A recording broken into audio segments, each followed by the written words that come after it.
আসসালামু আলাইকুম সুপ্রিয় দর্শক, হুমায়রা শিলা একাডেমির পক্ষ থেকে নতুন আরও একটি ভিডিওতে সবাইকে আরও একবার ওয়েলকাম করছি। 1 থেকে 5 মাস বয়সের বেবির জন্য এই নিমাটি আমি কিভাবে তৈরি করেছি সেই সব সহজ নিয়মগুলো আজকের ভিডিওতে আপনাদের সাথে শেয়ার করব। আমি আশাবাদী আমার আজকের ফুল ভিডিওটি যদি আপনারা মনোযোগ সহকারে দেখেন, আপনারাও খুব সহজেই ঘরে বসে তৈরি করতে পারবেন এই সুন্দর ডিজাইনের নিমাটি। আমার ভিডিওটি যদি ভালো লাগে, আমাকে সাপোর্ট করতে চান, আমার চ্যানেলটিকে সাবস্ক্রাইব করে পাশে থাকা বেল আইকনটি অবশ্যই অন করে রাখবেন। একটি করে লাইক দিতে ভুলবেন না। সম্ভব হলে ফ্যামিলি অ্যান্ড ফ্রেন্ডসদের সাথে ভিডিওটি শেয়ার করে দেবেন। অলরেডি যারা প্রতিনিয়ত আমাকে সাপোর্ট করছেন, আপনাদের জন্য মন থেকে অনেক বেশি দোয়া, সেই সাথে ভালোবাসা রইল। নিমাটি তৈরি করার জন্য এখানে 2 টুকরো গজ কাপড় নিয়েছি, সুতি গজ কাপড়, একটি প্রিন্টের, আরেকটি হচ্ছে 1 কালার পাইপিনের জন্য। তো এখানে আমি 3 টুকরো কাপড় এভাবে ভাঁজ করে নিয়েছি। এখানে 13 ইঞ্চি কাপড় রয়েছে চওড়ায়। তো কাপড়টাকে ডাবল ভাঁজ করে আমি 6 পাট করে নিয়েছি। কাপড়টাকে একটু সোজা করে টেনে টুনে ভাঁজ করে 6 পাট করে নেওয়ার পরে এই যে দেখুন, উপরের দিকে স্কেলটা এভাবে রেখে সোজা করে একটি দাগ টেনে নেব। তো আরও একটি দাগ আমি এখানে দিয়ে দিলাম, সর্বমোট 2টা দাগ দিয়েছি। তো নিচের দাগ থেকে ইঞ্চি টেপটা ধরে আমি নিমাটির লম্বার মাপটা নিয়ে নিব। আমি 11 ইঞ্চিতে মার্ক করছি। সেমভাবে এই সাইডেও নিচের দাগ থেকে ধরে লম্বার মাপটা 11 ইঞ্চিতে মার্ক করলাম। এবার মার্ক অনুযায়ী স্কেলের সাহায্যে দাগটাকে সোজা করে টেনে নেব। এতটুকু হয়ে যাওয়ার পরে কাঁধের মাপটা নিয়ে নেব। তো কাঁধের মাপটা আমি এখানে 4 ইঞ্চি নিচ্ছি, 4 ইঞ্চিতে মার্ক করব। সেমভাবে নিচেও ইঞ্চি টেপটা ধরে 4 ইঞ্চিতে মার্ক করে নিচ্ছি। মার্ক অনুযায়ী দাগটাকে স্কেলের সাহায্যে সোজা করে টেনে নেব।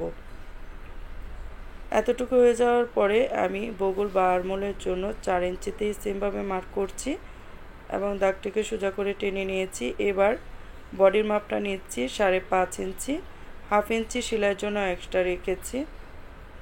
তো এতটুকু হয়ে যাওয়ার পরে নিচেও আমি 5.5 ইঞ্চিতে মার্ক করলাম, সেলাইয়ের জন্য এক্সট্রা হাফ ইঞ্চি কাপড় রেখেছি। এতটুকু হয়ে যাওয়ার পরে এই যে স্কেলের সাহায্যে দাগটাকে সোজা করে টেনে নিয়েছি। এবার আরমোলের শেপটাও রাউন্ড করে দিয়ে দিলাম। এতটুকু হয়ে যাওয়ার পরে গলার মাপটা নিয়ে নিব। তো গলার চওড়া হবে 3 ইঞ্চি। তো 3 ইঞ্চিকে 2 ভাগ করে 1.5 ইঞ্চিতে মার্ক করছি। সেমভাবে পিছনের গলার 1.5 ইঞ্চিতে মার্ক করব। আর সামনের গলা হবে 3 ইঞ্চি, 3 ইঞ্চিতেই মার্ক করছি। যেহেতু পাইপিং দিব তাই যতটুকু মার্ক করছি মাপ নিচ্ছি ততটুকুই থাকবে কমপ্লিট হওয়ার পরে গলা চওড়া এবং লম্বা। তো দাগ অনুযায়ী এই যে দাগগুলোকে স্কেলের সাহায্যে এভাবে মিলিয়ে বক্স তৈরি করে নিয়ে পিছনের গলার গোল শেপ দিয়ে দিচ্ছি।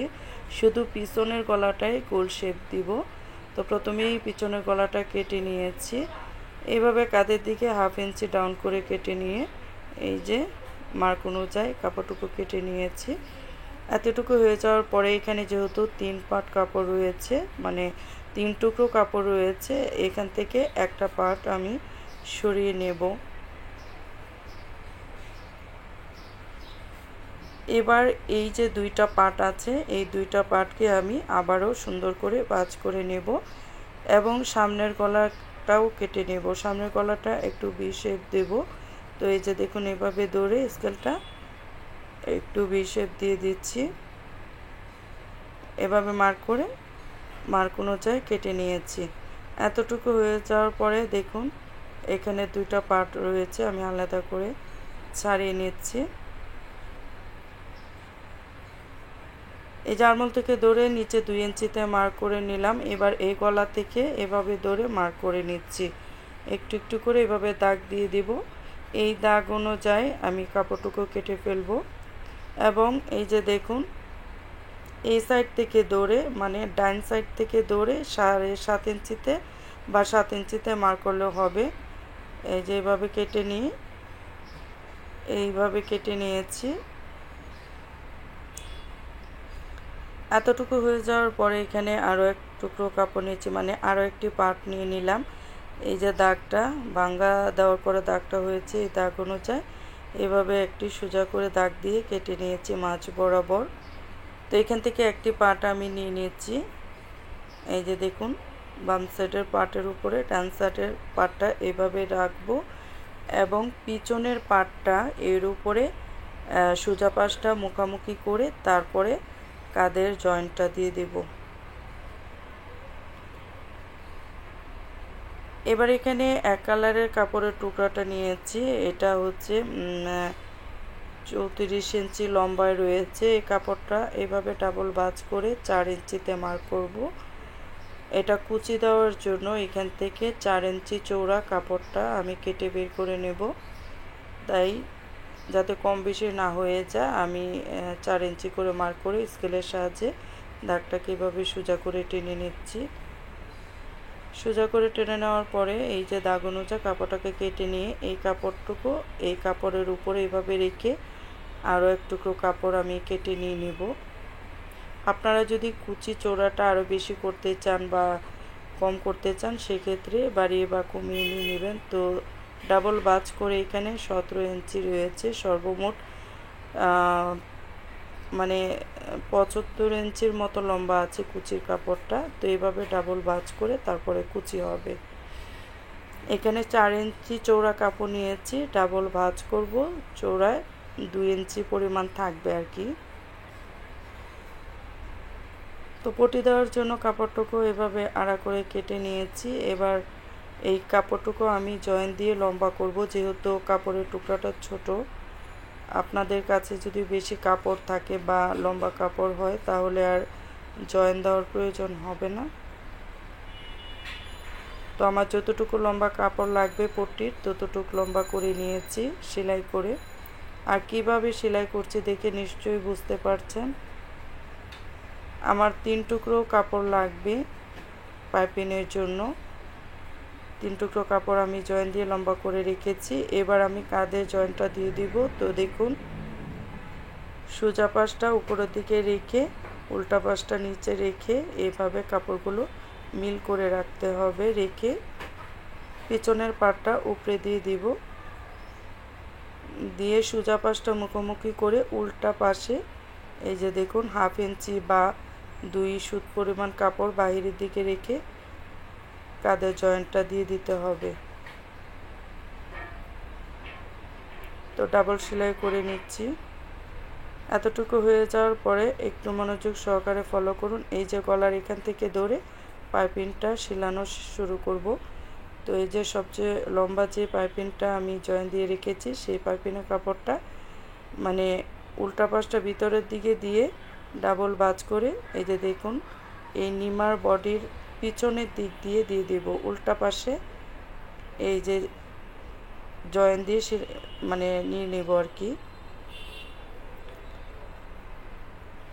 এতটুকু হয়ে যাওয়ার পরে আঁকা বাঁকা কাপড়টুকু এভাবে কেটে ফেলতে হবে। তারপর কেচি দিয়ে এভাবে একটু কুচি করে কেটে দিলে পাইপিংয়ের শেপটা সুন্দর আসবে। এতটুকু হয়ে যাওয়ার পরে এই যে নিমার সোজা পাশে এই পাইপিংয়ের কাপড়টা এভাবে নিয়ে এসে ব্যাস সেলাই করে দেব। পাইপিংটা খুব বেশি মোটা বা খুব বেশি চিকন দিলেও দেখতে ভালো লাগবে না, তাই মিডিয়াম করেই যতটুকু দিলে ভালো লাগে ততটুকু চওড়া করে এই পাইপিংটা এভাবে সেলাই করে নিতে হবে। তো এতটুকু হয়ে যাওয়ার পরে আমি এই যে হাতার পাইপিংটা লাগিয়ে নেব। তো এখানে আরও এক টুকরো কাপড় নিয়েছি, সেমভাবে উপরের আঁকাবাঁকা কাপড়টুকু কেটে ফেলে দিয়ে এই যে উল্টা পাশটা ভিতরের দিকে মুড়িয়ে দেখুন ডাবল ভাঁজ করে এই যে এইভাবে নিচের দিক দিয়ে মানে নিমার যে পাটটা বডিটা সেই বডির উল্টা পাশে এভাবে সেলাই করতে হবে 2 সুতা পরিমাণ কাপড় এক্সট্রা রেখে। এতটুকু হয়ে যাওয়ার পরে বেশি যে কাপড়টা আছে এবং আঁকাবাঁকা কাপড়টা রয়েছে এই আঁকাবাঁকা কাপড়টা এভাবে কেটে ফেলে দেব এবং একটু কুচি করে কেটে নিয়েছি যাতে পাইপিংয়ের শেপটা সুন্দর আসে। তো সেমভাবে গলায় যতটুকু চওড়া করে পাইপিংটা সেলাই করেছি সেমভাবেই হাতার পাইপিংটাও সেলাই করে নেব যাতে কমপ্লিট হওয়ার পরে দেখতে সুন্দর দেখায়। একটি সাইড সেলাই করেছি, সেমভাবে আরও একটি সাইডের হাতা পাইপিংটা লাগিয়ে নিয়েছি।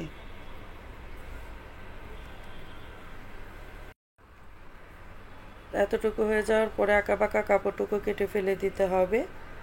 তো দেখুন এবার যেটা করতে হবে একটু মনোযোগ সহকারে ফলো করলে বুঝতে পারবেন।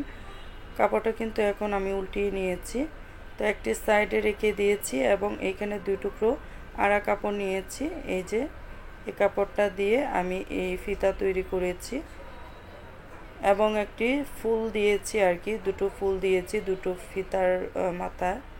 আপনারা যদি দেখতে চান কমেন্টের মধ্যে জানিয়ে দিবেন, আমি আপনাদেরকে তৈরি করে দেখাবো ফিতা কিভাবে তৈরি করেছি। ভিডিও অনেক বেশি বড় হয়ে যাবে সেই জন্য আর দেখাইনি, স্কিপ করেছি। যাই হোক, এখন বডি জয়েন্টটা দিয়ে দিচ্ছি। তো জয়েন দেওয়ার সময় ফিতাটা আপনারা এই যে এভাবে দিয়ে দিবেন, মানে চক দিয়ে আর্ট করেও সেলাই করতে পারেন বা এভাবেও করতে পারেন আইডিয়া করে। তো দুনো সাইডে আমি এই যে বডি জয়েন্টটা দিয়ে দিচ্ছি। ডাবল সেলাই করে দিচ্ছি, সেলাইয়ের আগে এবং পিছনে ডাবল করে সেলাই করে দিতে হবে যাতে ছুটে না যায়। এতটুকু হয়ে যাওয়ার পরে দেখুন নিমাটাকে আমি এভাবে উল্টিয়ে নিয়েছি। উল্টিয়ে নেওয়ার পরে আমি এই নিমাটাকে একটি সাইডে রেখে দেব। আপনাদেরকে শুধু দেখাচ্ছি কেমন হয়েছে। এই যে বডিটা যখন সেলাই করবেন তখন এই সাইডে আপনারা একটি ফিতা লাগিয়ে নেবেন।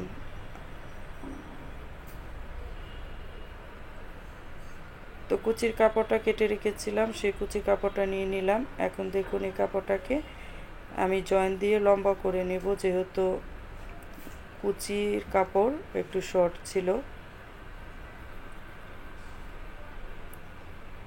একটি সেলাই দিয়ে এভাবে আমি জয়েন দিয়ে লম্বা করে নিয়েছি এবং এই যে দেখুন এভাবে একটি বাজ করব।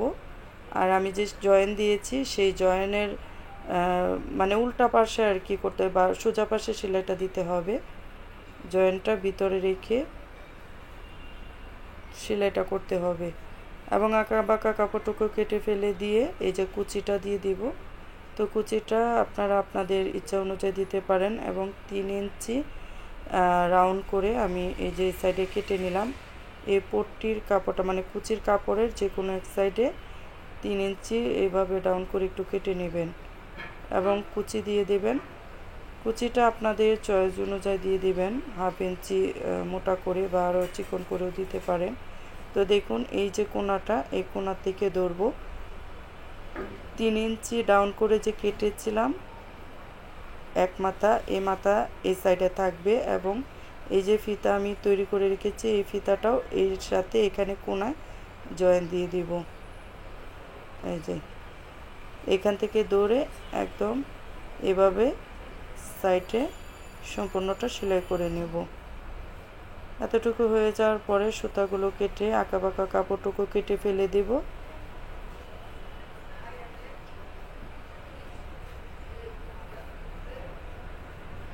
আপনারা চাইলে এভাবে একটি চাপ সেলাই দিতে পারেন, না দিলেও সুন্দর দেখাবে, কোনো সমস্যা নাই। তবে এই সেলাইটা দিলে একটু হেভি হয় আর কি, সেলাইটা কুচি শেপটা একটু সুন্দর দেখায়, না দিলেও সমস্যা নাই।